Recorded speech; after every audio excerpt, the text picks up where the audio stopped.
TLM Assurance, c'est un réseau de 300 agents généraux au plus proche des territoires, mais aussi un siège social basé dans la métropole orléanaise. C'est pourquoi nous sommes ravis de soutenir le podcast Le Vocal du Labo Village by CA. Laissez-vous porter par ces histoires d'entrepreneurs et surtout, bonne écoute. EDF, c'est plus de 9000 salariés en région Centre-Val de Loire et plus de 17% de la consommation française, alors une énergie bas carbone. On est partenaire du labo depuis le début de l'aventure. On est très fiers de soutenir cette initiative du Labo Village by CA, où j'espère vous allez pouvoir découvrir ou écouter des aventures autour de l'innovation.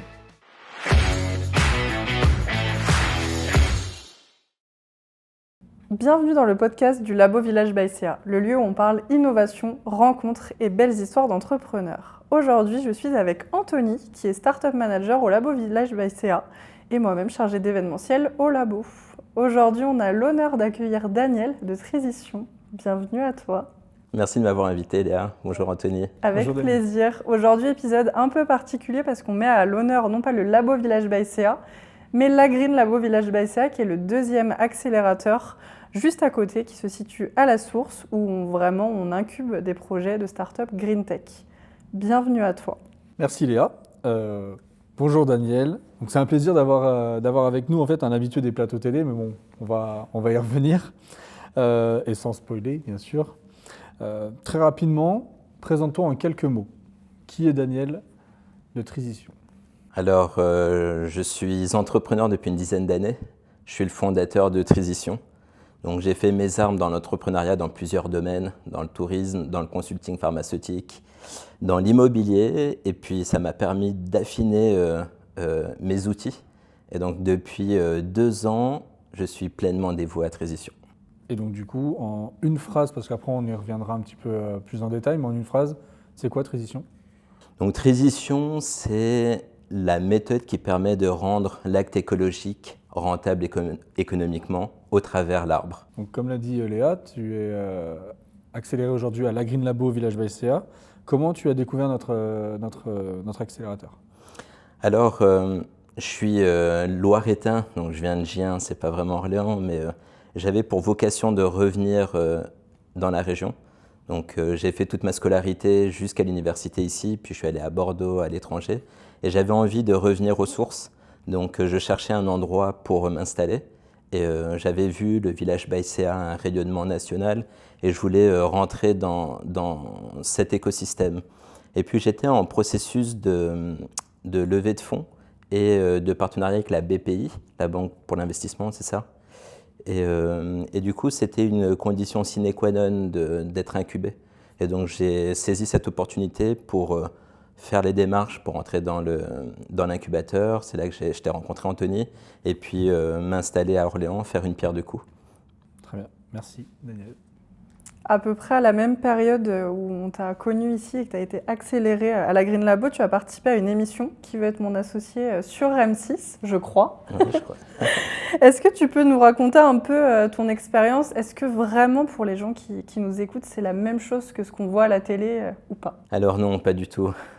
Le passage, c'est quelque chose qui dure entre 1 heure, 1 heure et demie. Et à la télé, ils vont garder que 20 minutes. Et puis, c'est une émission de divertissement, donc ils vont garder ce qui est pétillant, qui donne de l'attrait. Et ce n'est pas forcément représentatif de l'ensemble.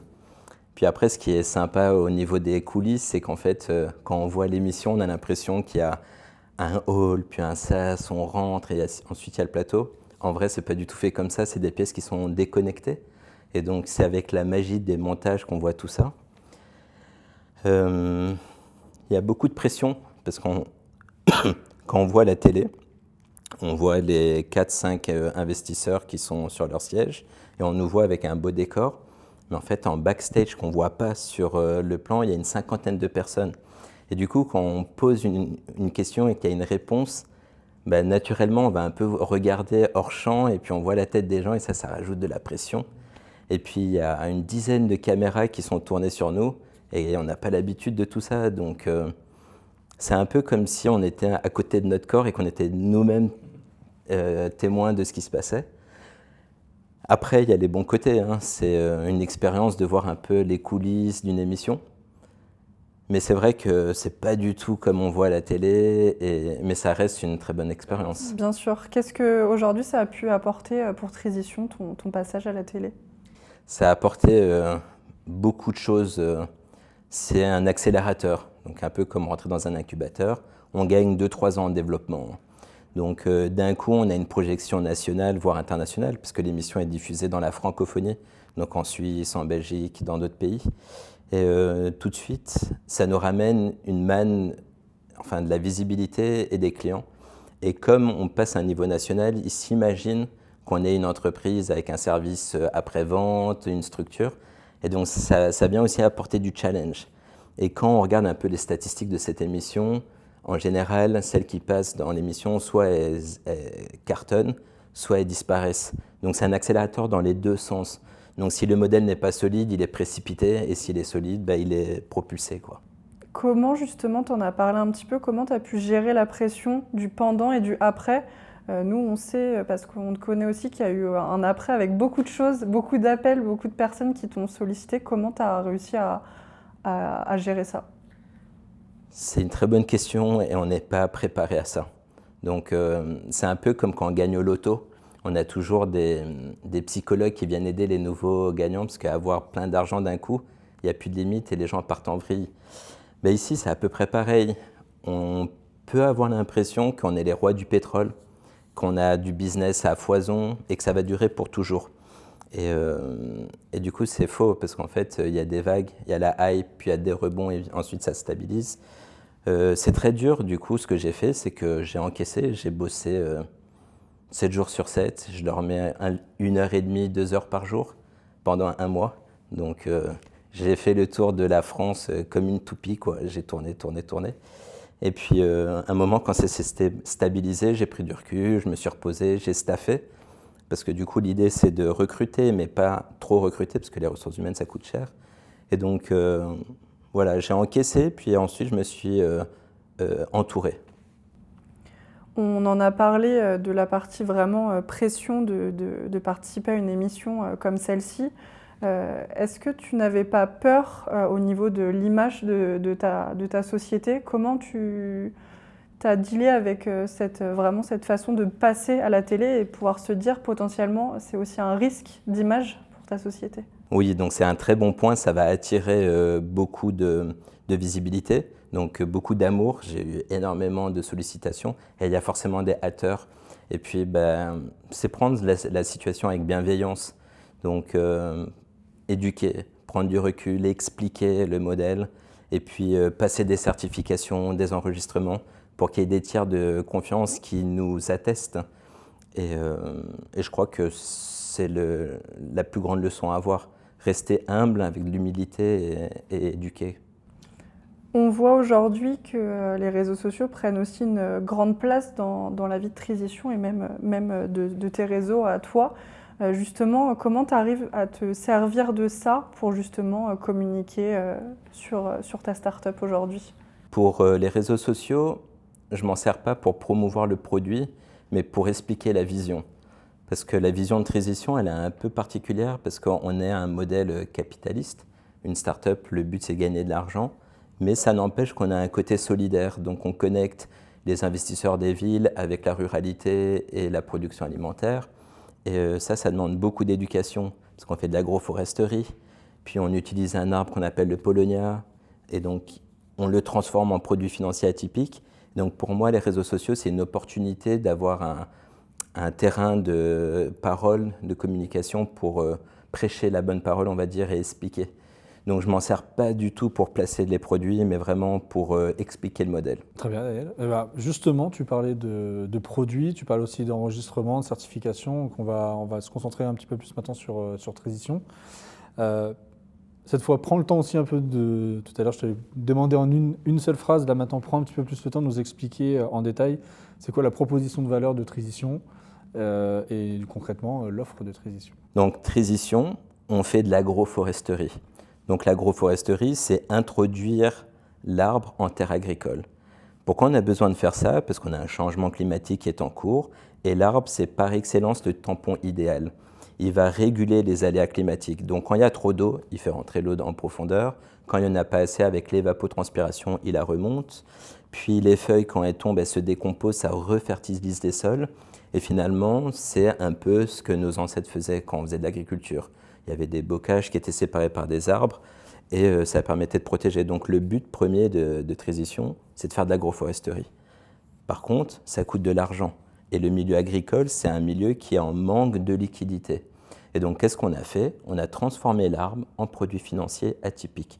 C'est-à-dire qu'un investisseur devient propriétaire de cet arbre-là, dans un but d'en tirer un bénéfice économique. Et ensuite, l'agriculteur l'accueille et le plante. Et ensuite, nous, on coordonne cet effort. On va faire le suivi de l'arbre, on va s'assurer qu'il pousse bien.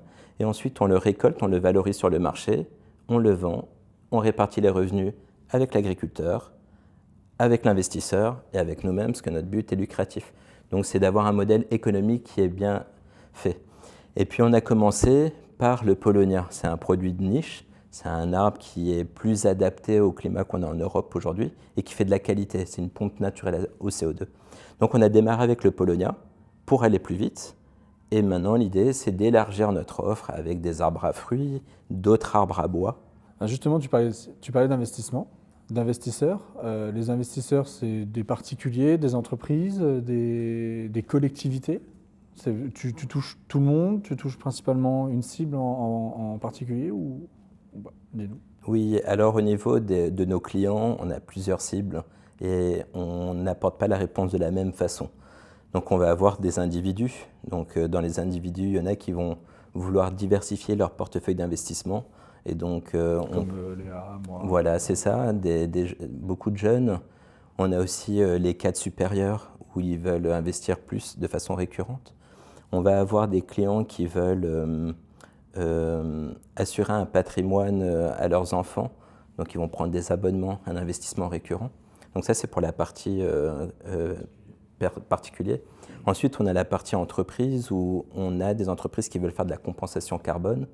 Et grâce à notre solution, ils peuvent compenser tout en ayant un impact positif sur leur économie.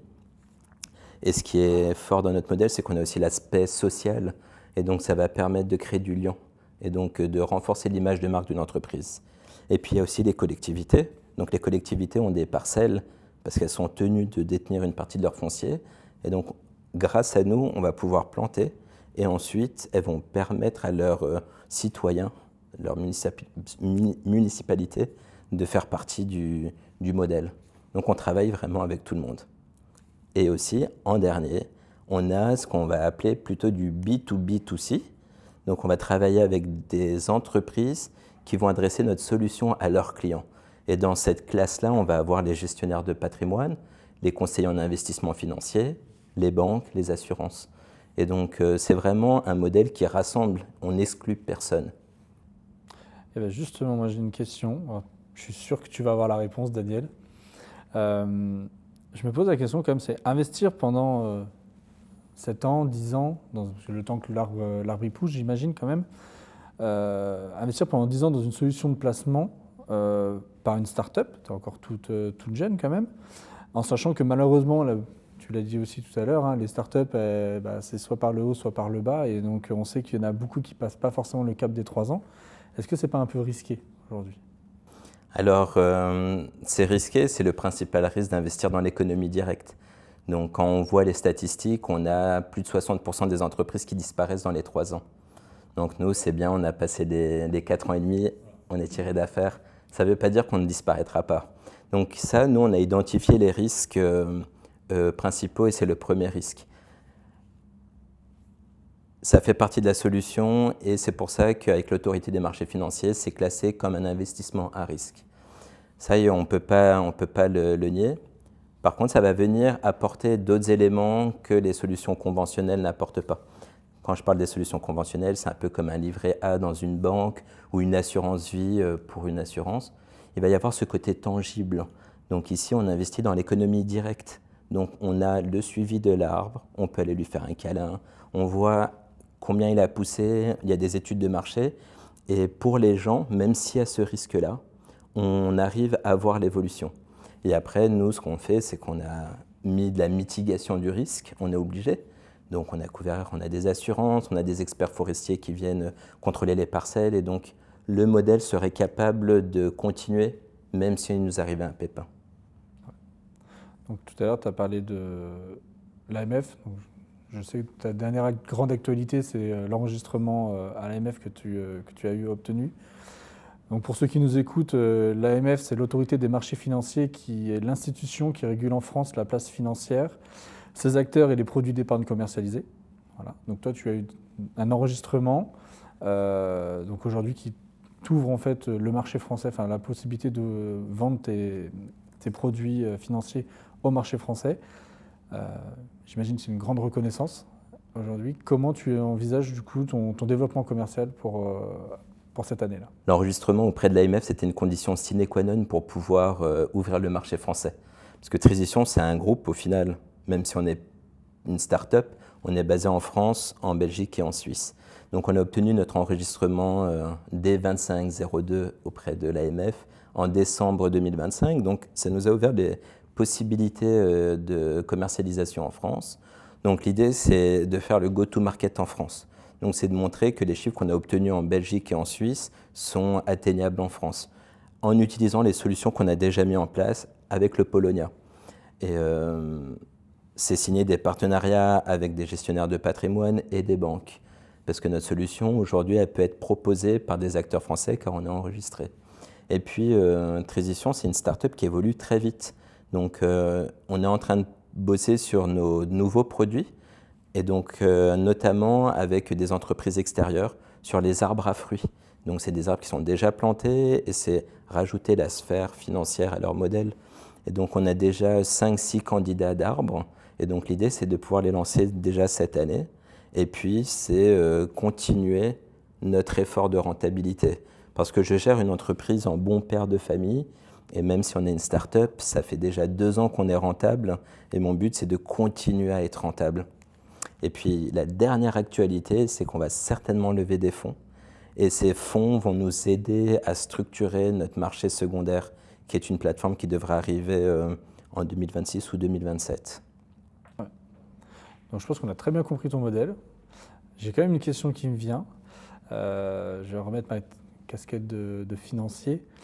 Les banques françaises aujourd'hui, elles proposent déjà des placements dits verts. Ta solution, est-ce qu'elle ne va pas contourner les usages dits classiques, PEA, assurance vie, de l'investissement dans cette épargne? Alors, c'est une très bonne question et le gâteau est suffisamment grand. Et surtout, le fait que je ne sois pas financier, ça m'a permis de faire une innovation financière qui sort des circuits conventionnels. Et en fait, on a créé notre modèle pour qu'on puisse collaborer directement avec les banques et de donner de la profondeur à leurs fonds verts. Et donc, du côté tangible qui est souvent contesté par les clients. Donc il y avait une étude de Bloomberg qui disait que 76% des Français voulaient un investissement plus direct, plus facile à comprendre. Et donc, Transition, je l'ai fait, et c'est pour ça qu'on a été enregistré auprès de l'autorité des marchés financiers, pour pouvoir collaborer avec les banques et pour pouvoir les aider à avoir une solution plus tangible. Très bien. J'ai juste une dernière question. Combien d'hectares vous avez planté sur Transition là aujourd'hui? Alors on a planté 38 hectares, on a planté 20 000 arbres environ, une vingtaine de milliers. On en a une centaine à l'étude. C'est un gros challenge parce qu'on ne plante pas des arbres pour planter des arbres, on plante des arbres pour produire du bois et avoir des cultures mixtes avec les céréales et les animaux d'élevage. Et donc ça nous demande de faire des études au préalable pour vérifier que tout va bien, que l'arbre s'incorpore bien dans son environnement. Donc on ne plantera pas les 100 hectares qui sont dans la pipeline, mais on devra en planter au moins un tiers parce qu'on a besoin de conditions spécifiques et donc ceux qui ne sont pas bons, on les met de côté. Merci Daniel. Si je résume bien, aujourd'hui tu as fait le choix vraiment de créer une entreprise qui porte des valeurs fortes et qui te ressemble vraiment. Déjà ça témoigne d'une belle résilience. Est-ce qu'aujourd'hui, tu as des regrets? Est-ce qu'il y a des choses que tu aurais aimé peut-être faire différemment? Oui, enfin des regrets non, parce qu'en fait, les expériences nous font évoluer. Et ça fait la personne que je suis aujourd'hui. Et si je n'avais pas traversé ces expériences, je ne serais pas arrivé au point où j'en suis. Disons que quand j'ai démarré, j'étais un peu naïf, enfin, on va dire utopiste dans l'approche. Je n'ai pas changé l'axe de transition parce que finalement, c'est la solution que j'avais définie en 2018 qui tourne et qui est rentable aujourd'hui. Donc j'ai eu raison au final du modèle que j'ai mis en place, mais peut-être pas sur la communication. Donc pour donner un exemple, c'est un peu comme si j'étais révolutionnaire ou je voulais prouver qu'on peut faire de la finance autrement et ça m'a valu des blocages, des combats pour montrer que c'était juste. Et à mon avis, si j'avais été plus malin sur ma communication au début, j'aurais pu passer certains leviers plus rapidement. Donc, c'est pas un regret, c'est une leçon de vie parce qu'aujourd'hui, je communique beaucoup mieux. Je suis beaucoup plus dans l'éducation, dans la formation. Et si j'avais pas eu cette expérience-là, j'aurais peut-être pas été comme ça aujourd'hui. Quel conseil justement tu donnerais à un entrepreneur aujourd'hui qui souhaite se lancer sur un marché? Alors, le conseil principal, c'est que la solution doit être rentable économiquement. Parce que sinon, ce n'est pas une start-up, c'est une association. Et si la solution doit passer par des fonds publics, des subventions R&D pour passer des cuts, ce n'est pas bon signe. Donc je dirais, avant de démarrer, c'est de s'assurer qu'il y a un marché. Et ensuite, avant de se lancer, ça permettra de sauver de l'argent à plein de monde, c'est de faire des sondages, tout simplement. Pour Transition, j'ai sondé pendant un an et demi avant de m'assurer. Et après, d'office, quand j'ai créé en 2021, ça a été très vite, mais j'ai quand même eu 3 ans de préparation. Donc, le monde de la start-up, ça va très vite. Et pour que ça aille vite, il faut avoir des bonnes fondations. Et donc, il faut bien préparer tout ça en amont. Merci Daniel. Donc on va terminer par notre habituelle question signature. Donc le vocal, ça ne s'appelle pas le vocal juste pour faire joli. Je vais te demander de te laisser un vocal avec cette question. Si tu pouvais envoyer un message au toi du passé, disons il y a 10 ans, qu'est-ce que tu lui dirais? Ok.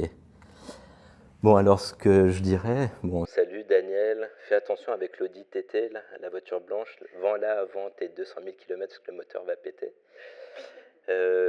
Non, plus sérieusement, sur l'entrepreneuriat, parce que il y a 10 ans je commençais, donc l'anxiété, ça permet d'éviter des erreurs parce qu'on est plus prudent, mais tout finit par aller. Donc prépare bien et confiance en toi parce que ça va cartonner.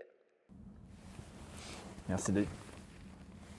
Merci beaucoup Daniel d'avoir partagé ce moment avec nous sur le vocal. On était ravis de t'accueillir ici aujourd'hui. Pour ceux qui nous écoutent, on sera ravis de vous accueillir pour le prochain épisode bientôt. Et n'hésitez pas à nous faire vos retours sur le format. Merci beaucoup à vous. Merci Daniel. Merci Léa, merci Anthony.